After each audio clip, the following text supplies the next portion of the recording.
Halo, selamat datang kembali di channel Vita Agustina. Nah, kita akan belajar tentang kewirausahaan. Nah, apa sih kewirausahaan itu?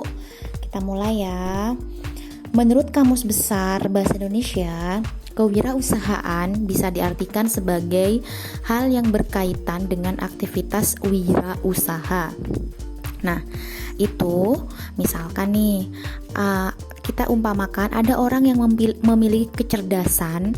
Jadi wirausaha itu adalah orang yang memiliki kecerdikan dalam mengenali inovasi produk baru dan bagaimana cara memproduksi produk baru tersebut, dan kira-kira dapat juga menghitung aspek operasional untuk produk baru itu, serta dapat juga mendistribusikan atau mengatur pemasaran produk tersebut. Jadi dia udah mulai memikirkan berbagai macam hal, mulai dari produksi, terus mulai dari operasional, mulai dari pemasaran dari sebuah produk baru.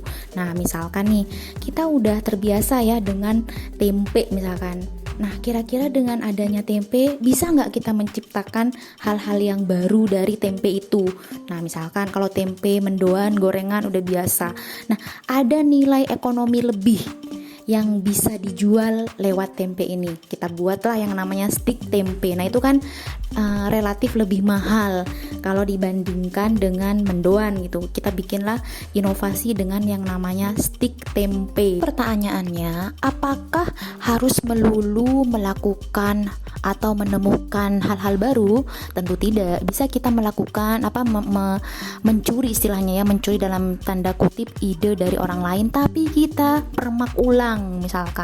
Misalkan nih, kalau misalkan ide di luaran udah banyak ya yang berdagang atau berjualan atau memasarkan produk-produk seperti kalau yang lagi viral belakangan ini boba, atau minuman-minuman yang di pinggir jalan itu ada boba, ada es kocok apukat gitu kan, banyak ya sekarang. Nah, apakah kemudian tidak boleh gitu melakukan menjual atau mendistribusikan es kocok apukat? Oh, boleh, bisa saja, tapi kita harus punya keunikan tersendiri.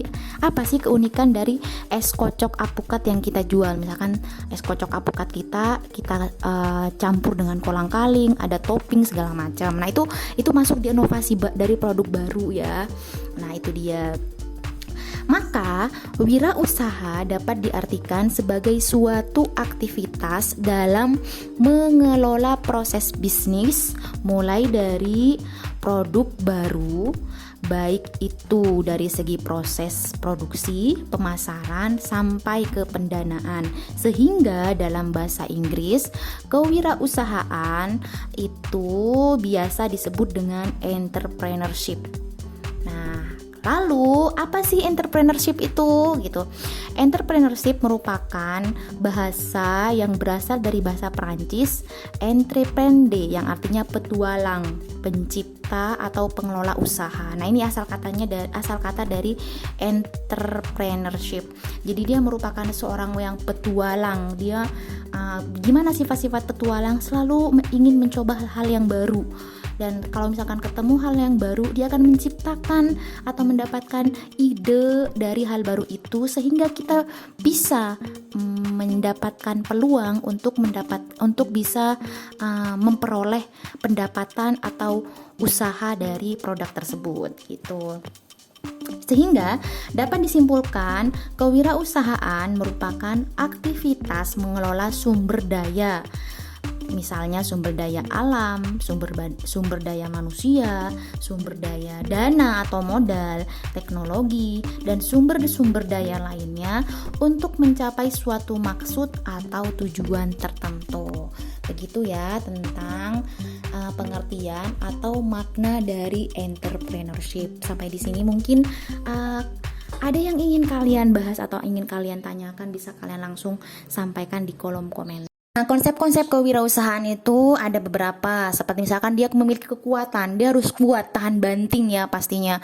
Kenapa? Karena pengusaha atau seorang wirausaha itu adalah seorang yang dalam artian dia menciptakan, dia mengelola atau dia mendapatkan ide miliknya sendiri, sehingga dia harus punya kekuatan yang lebih, baik itu dari segi inovasi, baik itu dari segi bagaimana dia tahan banting terhadap berbagai macam perubahan. Misalkan saat produknya sepi atau saat menuju kegagalan atau rugi, nah bagaimana dia menyikapi hal itu. Nah itu dibutuh kekuatan atau strength, jadi dia harus memiliki mental uji nyali yang luar biasa, dimana saat melewati masa-masa sulit, misalkan masa-masa pandemi kemarin.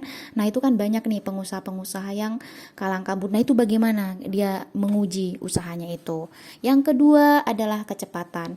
Kecepatan yang dimaksud ini adalah dia harus cepat dalam membaca peluang. Ada banyak misalkan bisnis kuliner, tapi kira-kira peluang apa yang bisa didapat dari bisnis durian kocok itu, atau dari susu misalkan, atau dari produk-produk baru. Jadi dia cepat membaca peluang. Tentunya kecepatan ini akan mampu dia tidak ketinggalan zaman, selalu up to date. Jadi apa-apa yang baru akan selalu dia ikuti. Bukan berarti kemudian dia akan mencela-mencela dari satu bisnis ke bisnis yang lain, akan tetapi yang dimaksud kecepatan di sini dia mampu membaca peluang. Misalkan pada saat-saat sekarang ini kita kira-kira usaha apa yang bisa atau dapat dilakukan. Kalau misalkan anak-anak generasi sekarang, misalkan hal yang paling gampang dan mudah mungkin menjadi konten kreator. Nah, itu cepat, harus segera eksekusi, jangan mundur-mundur begitu. Yang kedua adalah daya tahan, seperti yang ini ada kaitannya dengan kekuatan ya, karena bisnis itu bukan selamanya akan enak, akan mulus, akan selamanya untung. Ada masa-masa mungkin ditipu, tidak dibayar atau rugi, atau bahkan mungkin orderan sepi atau tidak ada orderan sama sekali. Nah, itu harus punya daya tahan. Kira-kira seberapa jauh usaha ini akan bisa dipertahankan. Nah, daya tahan ini bukan berarti kemudian sudah rugi misalkan berulang kali kemudian dia tetap di sana, bukan. Tapi misalkan udah rugi, dia harus mampu membaca peluang baru dan mampu merubah kesulitan menjadi sebuah peluang. Nah, ini tentunya kemampuan untuk bertahan dan mengubah kesulitan menjadi peluang itu ada kaitannya dengan kelincahan. Nah, dia harus lincah dong, harus punya ide-ide segar dan ide-ide baru yang bisa menyesuaikan dengan zaman. Artinya dia harus fleksibel atau lentur katanya gitu. Jadi harus mengikuti zaman. Dia misalkan dia jualan kuliner nih. Nah, pada masa-masa pandemi itu nggak bisa kan makan di tempat. Nah, apa solusinya? Solusinya adalah dengan pengantaran makanan online. Nah, itu harus sesuai dengan perubahan zaman. Atau misalkan nih usaha-usaha sekarang yang awalnya misalkan secara offline, nah kita bisa dilakukan secara online karena generasi-generasi sekarang itu banyak yang online. Oke, itu dia tentang konsep-konsep kewirausahaan. Lalu bagaimana dengan sifat dan karakteristik seorang pengusaha? Nah, ini ada beberapa poin.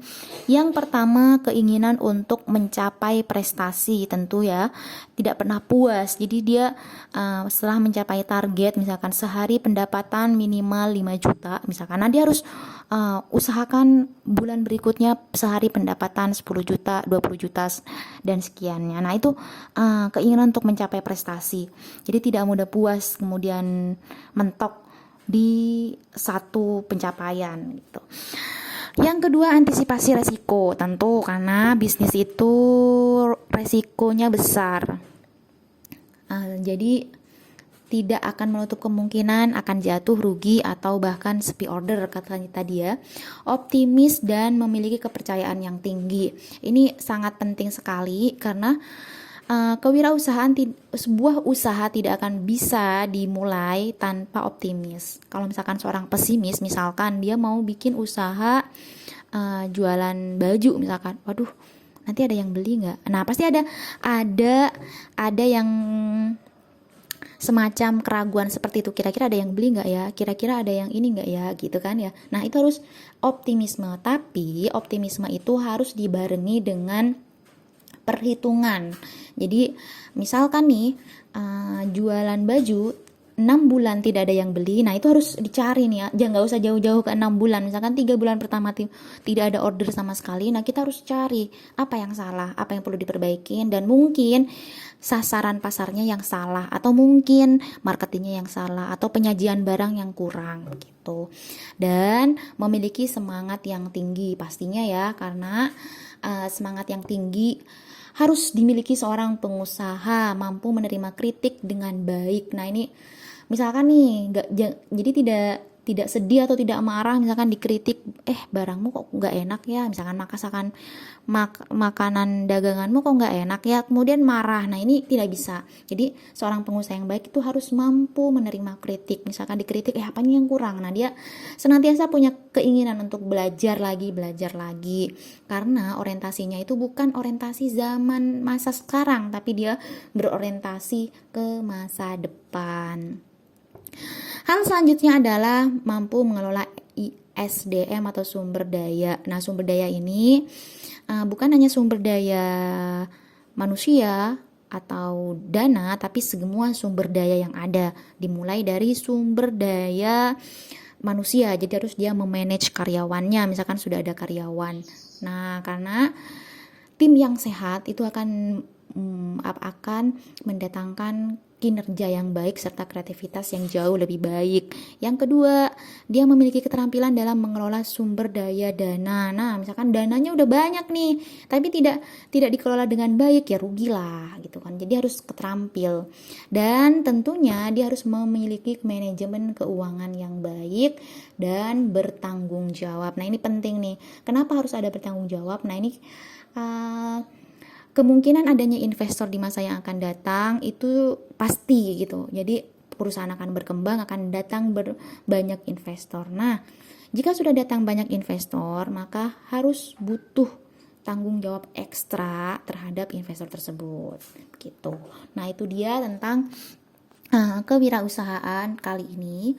Jika ada pertanyaan, kalian bisa langsung catat atau tulis di kolom komentar, dan jangan lupa untuk tulis nama kalian, kelas, dan tanggal kalian menonton video ini di pertemuan berikutnya.